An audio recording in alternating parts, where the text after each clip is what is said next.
satu pesanan untuk bagi yang mula belajar Al-Quran. Okey? Mula belajar Al-Quran, pegang siap-siap pesanan ni apa dia? Jangan sombong. Antaranya kesombongan itu boleh jadi berlaku macam mana? Kita dah mula belajar Al-Quran, tetapi kita tengok orang lain belum mula belajar Al-Quran.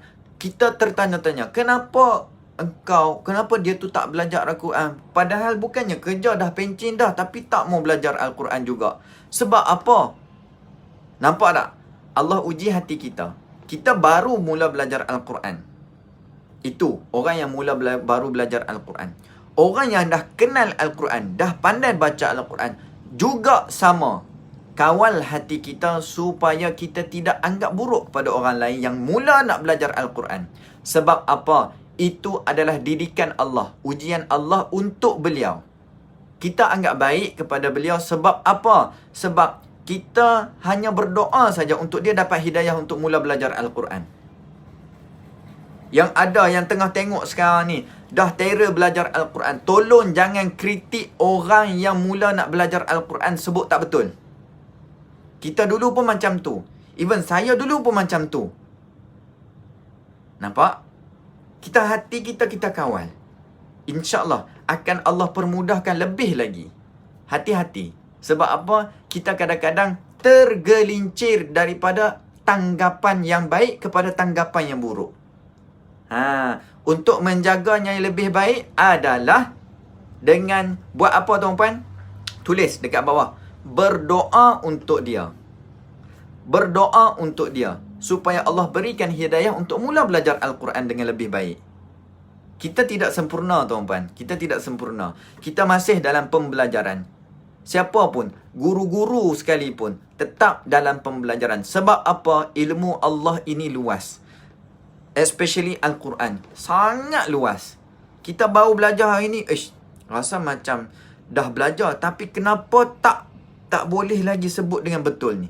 Tahu dah cara nak sebut dengan betul, tetapi mulut kita ni sebut keluar bunyi lain. Ada juga macam tu. Tahu ustaz, yang ni mat asli ni panjang dia 2 harakat.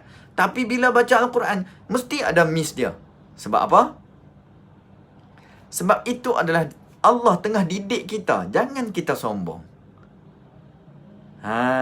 Satu lagi contoh.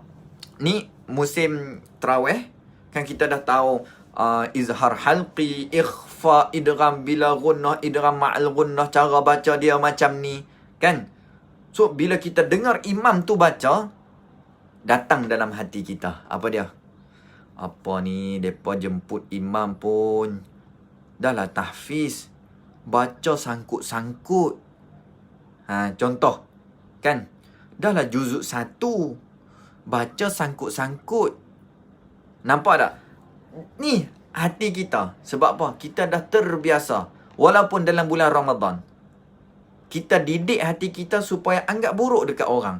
Wa na'udzubillahi min zalik. Buang jauh-jauh yang ada sekarang ni.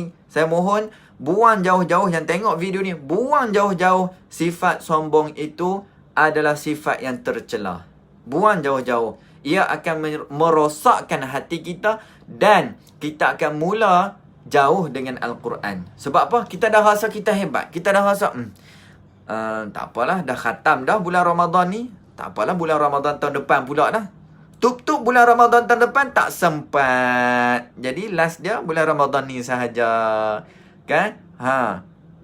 Jadi ingat, insya-Allah, moga-moga tuan-puan semua dapat something daripada permulaan mukadimah kita pada malam ni, pada sekarang ni. InsyaAllah tuan-puan boleh kongsikan. Dan juga tuan-puan jangan yang baru tengok video ni, jangan lupa tekan butang follow. Sama ada kat atas ke, dekat bawah ke, ada perkataan follow, tuan-puan tekan. Sebab apa? InsyaAllah kita akan banyakkan lagi perkongsian-perkongsian yang mana berkenaan dengan Al-Quran lah.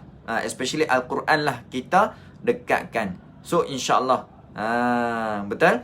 So ke depan kita belajar didik hati kita supaya rendah, supaya kita sentiasa doa kepada orang lain. Okey, boleh dapat sesuatu, alhamdulillah. Kongsikan kepada keluarga terutamanya. kepada kawan-kawan kelas-kelas Al-Quran, kelas-kelas tadarus, kongsikan tak apa, insyaAllah saya izinkan supaya ramai yang dapat menjaga hati kita, hati sendiri, supaya lebih aman dan tenteram. Betul? Kita nak tumpu ibadah kita nak tumpu lubang kubur nanti kita nak pergi. So insyaAllah kita buang jauh-jauh. Bak kata kak kita ni kata apa? Buang jauh-jauh sikap sombong tu masuk dalam plastik. Buang. Okey, itu saja alhamdulillah untuk perkongsian awal ni. Okey, baik.